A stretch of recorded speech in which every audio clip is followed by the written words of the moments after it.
Selamat pagi, saatnya bersama Alethea Voice, sebuah program yang membangun keberanian dan percaya diri siswa, informatif dan penuh inspiratif.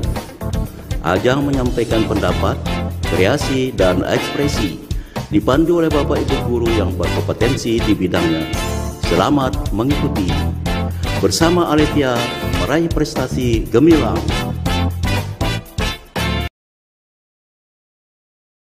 Shalom, selamat pagi.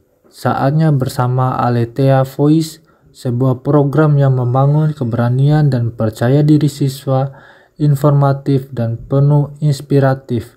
Ajang untuk menyampaikan pendapat dan kreativitas. Bagaimana kabarnya pagi hari ini?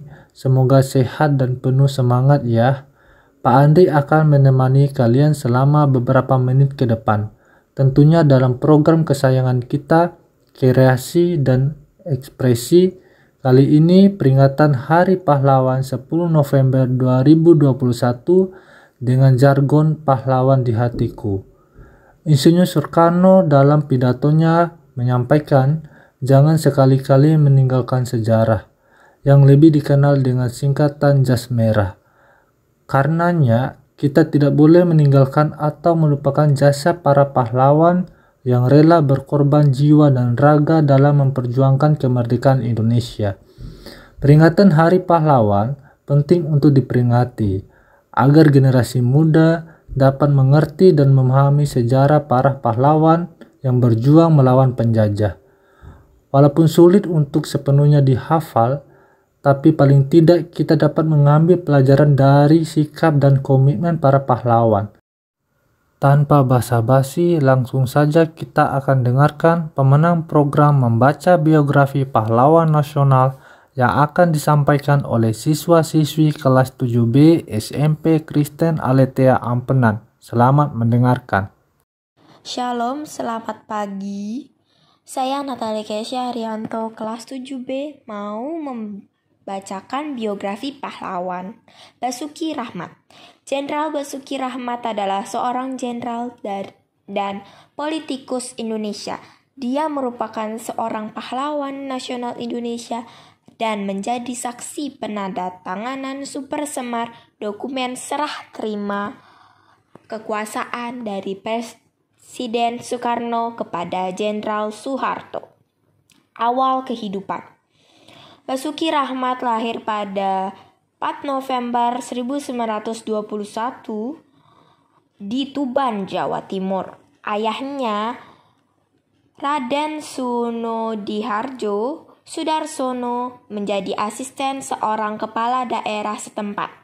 Ibunya, Suratni, meninggal pada Januari 1925 ketika Basuki berusia 4 tahun, 10 hari setelah melahirkan anak lain.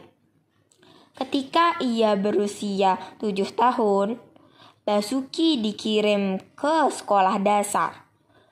Pada tahun 1932, ayahnya meninggal, mengakibatkan penghentian sementara pendidikan Basuki. Dia dikirim untuk tinggal bersama adik ayahnya dan menyelesaikan pendidikannya lulus dari SMP pada tahun 1939 dan dari Yogyakarta Muhammadiyah sekolah pada tahun 1942 seperti invasi Jepang Indonesia dimulai. Karir militer. Pada tahun 1943, selama penduduk Jepang di Indonesia, Basuki bergabung dengan Pembela Tanah Angkatan Darat atau PETA, sebuah kekuatan tambahan berlari oleh Jepang untuk melatih tentara tambahan dalam kasus invasi Amerika Serikat Jawa. Dalam MAP, Basuki bangkit untuk menjadi komandan kompi. Pada tanggal 5 Oktober 1945, Tentara Keamanan Rakyat atau TKR terbentuk. Basuki mendaftar di TKR pada bulan yang sama di kota Ngawi di provinsi asalnya Jawa Timur. Di sana ia ditempatkan di Kodam 7 atau Brawijaya, kemudian dikenal sebagai wilayah militer 5 atau Brawijaya.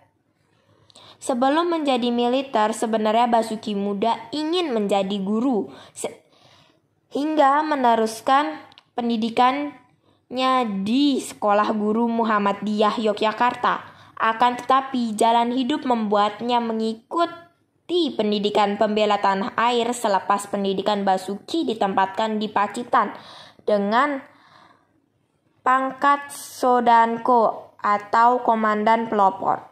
Dalam posisi pemerintahan, beliau pernah menjabat sebagai Menteri Veteran, Letnan dalam Kabinet Dwi Korah pimpinan Soekarno pada periode 1964 sampai 1966. Dia juga merupakan salah satu saksi kunci peristiwa Super Semar beserta Jenderal Amir Mahmud dan Jenderal M. Yusuf.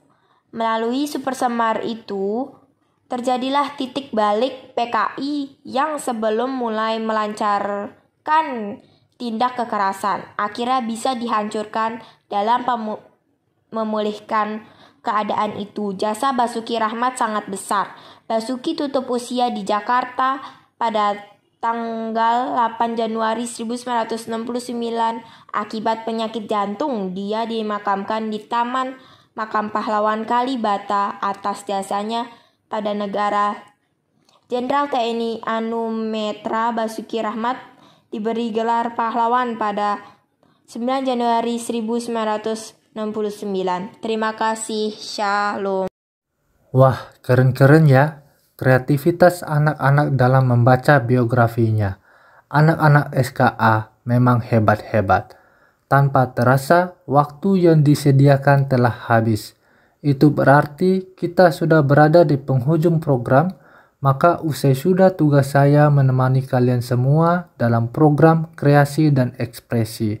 Saya, Pak Andri, selaku pembawa acara, mohon undur diri. Terima kasih atas perhatiannya dan mohon maaf atas segala kesalahan dan kekurangannya. Selamat pagi, salam, dan sampai jumpa. Tuhan memberkati. Bersama SKA meraih prestasi gemilang.